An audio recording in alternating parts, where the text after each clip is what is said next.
indigenous aspect and the public-private partnership here as well. But stick to the need and the positioning of a weapon system like this, a guided one, as Brigadier Day has pointed out. And General Sivacha, you were also saying how in the artillery we are trying to go ahead and modernize the entire infrastructure. So, in the scheme of things, and if you look at from the end user's perspective, where does the guided Pinak fits? Vishal, see, 2-3 things stands out very clearly. Once it is a guided, accuracy improves. And range, once it is coming 75 kilometers, 70 to 75 kilometers, it is a tremendous weapon system, potency increase, and it's a game changer. Now, like what we were trying to bring it all, that key, how will it change the complete looking or outlook of Indian Army and Indian artillery? 2-3 things. One is that it is been indigenously manufactured. Now, anything which is indigenously manufactured, you can improve it, and it has a scope of exporting thereafter. It is something like after BrahMos, this is the weapon Pinaka-2, which there will be a lot of takers. This weapon system is a game changer. It is indigenously produced by public-private enterprise with L&T and your Tatas.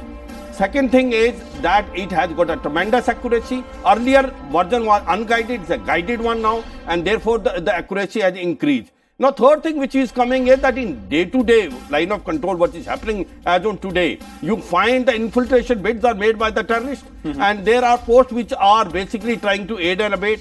Now, wherever it can be utilized and in the area which are inside, you find a training area is there about 35 to 40 kilometers. And that is where you find that it requires a punitive action. Now, this is a very potent weapon. By 1 kilometer by 800 meters. So the threat of this weapon itself will be a big enough for a country like Pakistan. Remember that. Okay. Therefore, using, not using is in your hand, but without crossing, you can do that. That is a very important thing which is there. The another thing which, this is wrong, is that it is not only that all weapon system has to fire together. Even one weapon system that can be also fired, that one launcher can also do, because all launchers have got a separate navigation system.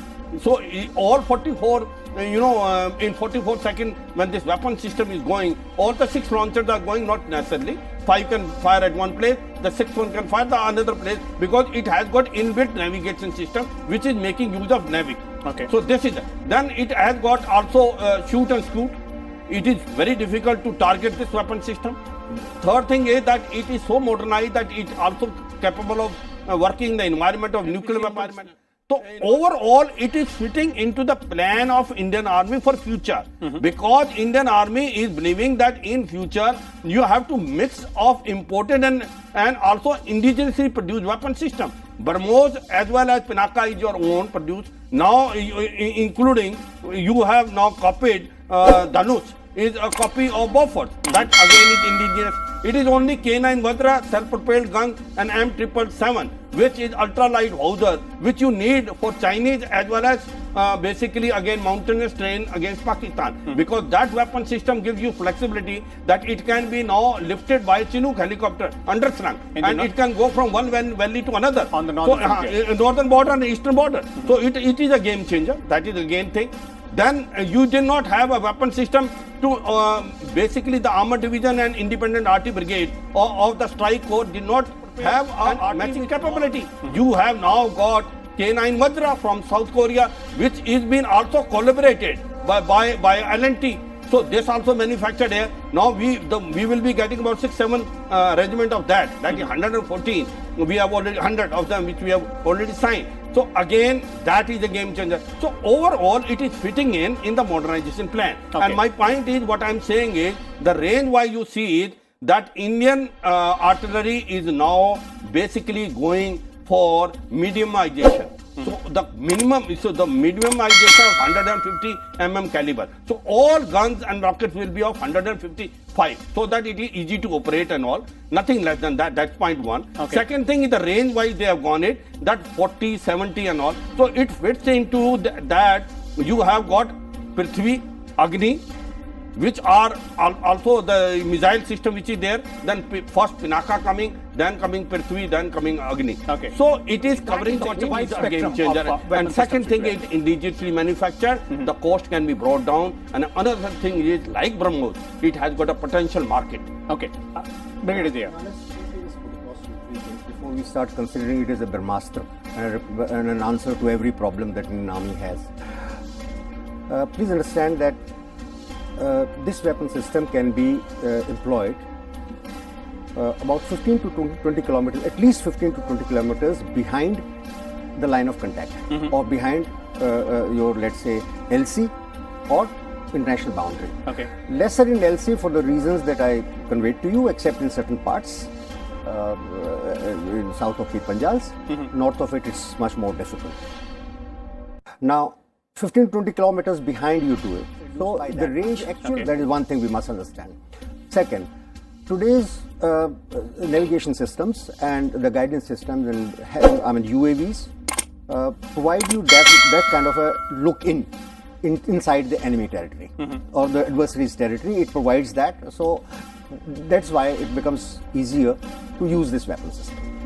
But it's in its employment, with the present kind of ammunition, that is HE only being fragmented HE rounds available, others not being available so far, it can be used only against troop concentration or logistic areas which have large number of B vehicles, which are soft targets. It cannot, in the present configuration, cannot be effectively used against hard targets like tanks, etc. Although it will still kill some soldiers and people around it. So that's one part. Anti-tank bomblets coming, or the incendiary ammunition also is introduced in due course of time. Then probably its effectiveness will increase. That's the next stage we're talking. That's the next stage, and I mean the costs will keep going up, like I said, but then that will be another part of it. Secondly, it has to be kept out of the enemy's counter-action range. Enemy, for example, has A100 rocket systems. American one, which is there with Pakistan. They've also got A80s from China, which has an 80-kilometer range. Now, when we say 44 seconds and you can fire 12 rockets, very well. And in 4 minutes' time, you can also possibly reload it. All that is fine. But once you have fired the rockets from this system, from one position, you cannot imagine to stay back in that location. At a sufficient distance from there, that the enemy's counter-attack or counter-weapon firing does not take it. And now that requires very quick reaction, getting away from there, get into a defiled position which cannot be seen from front and cannot be fired upon from front, behind a mound or something like that, or a dug down position. Now all this, so its employment must be very clearly understood by people, which poses certain restrictions. It's a very potent weapon.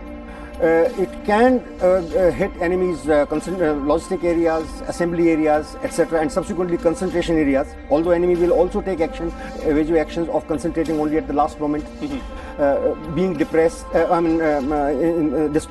instead of coming together and all that, avoid concentration. But all the same, we can still make use of it's in fact a new weapon which we have, and improved one, in fact, if not new, in terms of the guided aspect there as well. And the most important thing, which all of you have mentioned, I'd like to bring Dinakar again on that part, is the indigenous aspect of the technology and the public-private partnership here. Because that's the, in the larger scheme of things, this is what the focus area for us has to be from here onward. So is this one more example that yes, this can be done? That is the PPP mode and the indigenously developed technologies. Absolutely. In fact, much before we talked of such kind of partnerships or opening up private sector in the defense sector, Pinaka stands as an example because right from the inception, Pinaka, L&T and Tata were in the loop.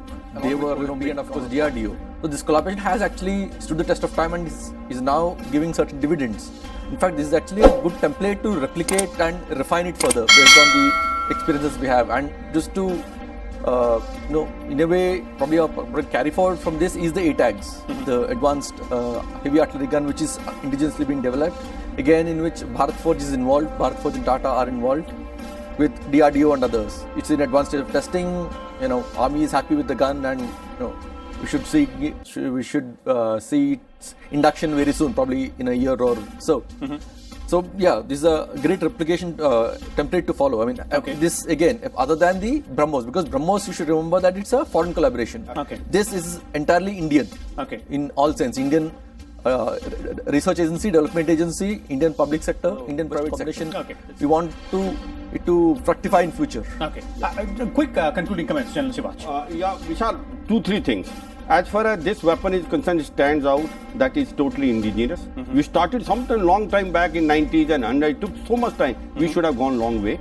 And now Mark 2 is a game changer. It is not only this, whatever capability we are saying is we can still improve on this. And this Mark 3 which is coming is 120 collaboration with Israel will be again a thing. And any weapon system which fired will be always vulnerable. The shoot and scoot is your policy. Okay. So you will also take a countermeasure. What I have seen it in basically of Vijay, basically that in Kargil war, the tremendous amount of shock action which it has produced was closer. You know, the Pakistan, this is the game changer. So the point today is, as far as Pinaka-2 is concerned, with its accuracy and the range, it is a game changer. It is indigenous. We must have a weapon system more like this. Along with BrahMos, it has got export potential. Okay, so there it is as far as Pinaka Mark 2 guided rocket system is concerned, as our panelists are pointing out, with its accuracy and the range of up to maximum 75 kilometers. Looks like this is one potent weapon system which the Indian Army will have. And this is also a very interesting and an important example of how we can develop these technologies indigenously, and that partnership between public companies and the private companies as well. We'll come back again next week.